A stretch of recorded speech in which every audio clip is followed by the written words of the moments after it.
Hey, welcome to EPN. My name is Victor Lucas, and we bring you the latest in everything cool every single day, thanks in a large part to our pals at the VFS School of Game Design.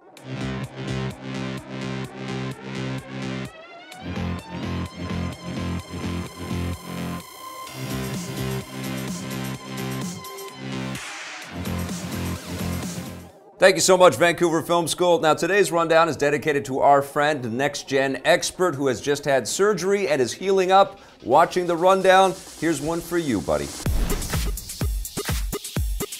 One of the biggest game makers in the world is taking on virtual reality and the Nintendo Switch, but they're doing it in a very unexpected way.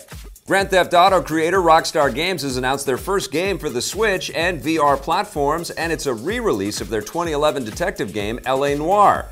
The new Switch version includes the entire original game as well as all of its post-launch DLC and includes new enhancements for the Joy-Con controllers, gyroscope, and touchscreen when in mobile mode. The new virtual reality version is a little different. It's called L.A. Noire: The VR Case Files and will give players 7 of the missions from the original game rebuilt specifically for virtual reality, which Rockstar promises will deliver an unprecedented interactive experience. This will be the studio's first time releasing a VR game, and given their reputation for innovation, we can't wait to see what they can do. It's a little surprising that they're using L.A. Noire to jump into VR and the Switch. The game is nowhere near as popular as their biggest franchises, Grand Theft Auto and Red Dead Redemption, and it wasn't even developed by them. They only published it, with the actual development duties handled by now-defunct Australian studio Team Bondi.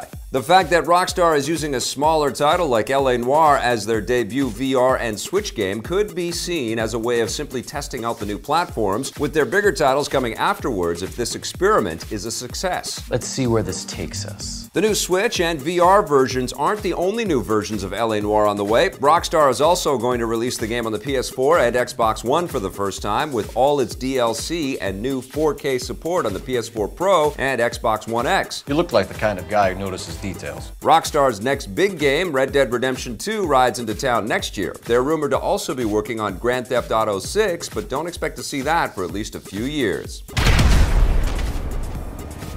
A new director is taking over the reins of Suicide Squad.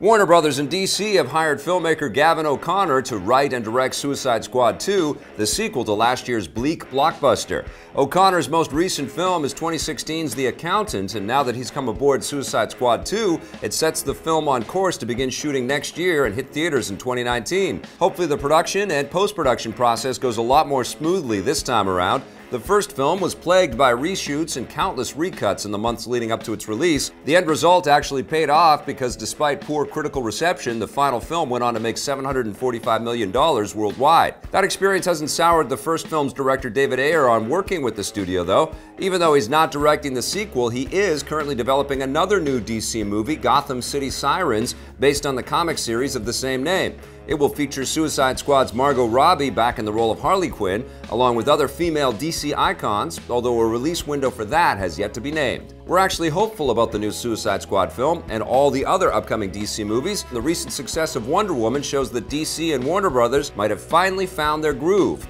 We'll know for sure when Justice League lands in theaters this November. Disney has dealt a forceful blow to their former ally, Netflix. Disney CEO Bob Iger has announced that the Star Wars and Marvel movies will be moving off Netflix in the near future. This follows an announcement Disney made a few weeks ago when they revealed that their other movies would be leaving the streaming service, but the fate of the Marvel and Star Wars films was unclear until now. So why is Disney leaving Netflix? The studio plans to instead launch their own streaming service, so leaving some of their most valuable content on a competing service wouldn't make much sense from a business standpoint. Other movie studios are in the process of launching similar proprietary streaming services as audiences gravitate away from theaters and towards online distribution, which means we could be seeing dozens of Netflix-style services emerge over the next few years. Not to be deterred, Netflix is moving forward with tons of their own content, and they even have something new for fans of Japanese anime. The streaming giant has unveiled a new original series called Neo Yokio, which is an original show with the look and feel of a Japanese anime series that focuses on a purple-haired demon slayer living in a postmodern metropolis and will have familiar anime subject matter like satanic cults, high fashion, robotic mechs, and teen romance. The show is written here in North America and has an all-star cast that includes Jaden Smith, Susan Sarandon, and Jude Law. The animation is being done in Japan by Tokyo-based animation studio Production IG, which produced the original Ghost in the Shell anime, as well as the cutscenes for video games like Tales of Symphonia. Neo Yokio isn't the first time Netflix has stepped into the world of anime. They're the exclusive Western distributor of the Japanese series Knights of Sidonia, and they created the anime-style show based on the Castlevania video games. They also recently delivered a live-action movie based on the beloved anime and manga franchise Death Note, which was poorly received by fans, so hopefully they have better luck this time around. Neo Yokio will be available to binge watch starting September 22nd. Audiences haven't seen the last of Pennywise the Clown.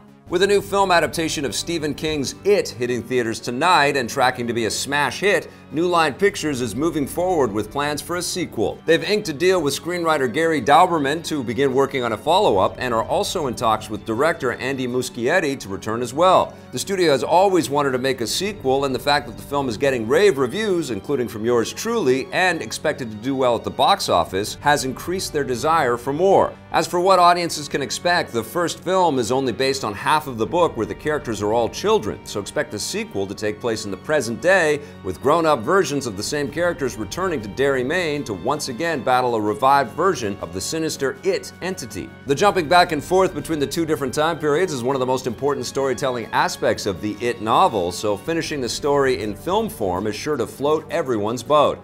If you're still on the fence about seeing the new It, you can check out my review with my pal Johnny Millennium on our Film Fury channel. If you'll come with me, you'll float too. And that wraps us up for the rundown. Thank you so much for watching. If you'd like to learn more about game design, visit our friends at VFS.edu. We'll be back again tomorrow with a brand new rundown for you. But in the meantime, check out some of the other content we've made. And if you dig it, hit subscribe for us, okay?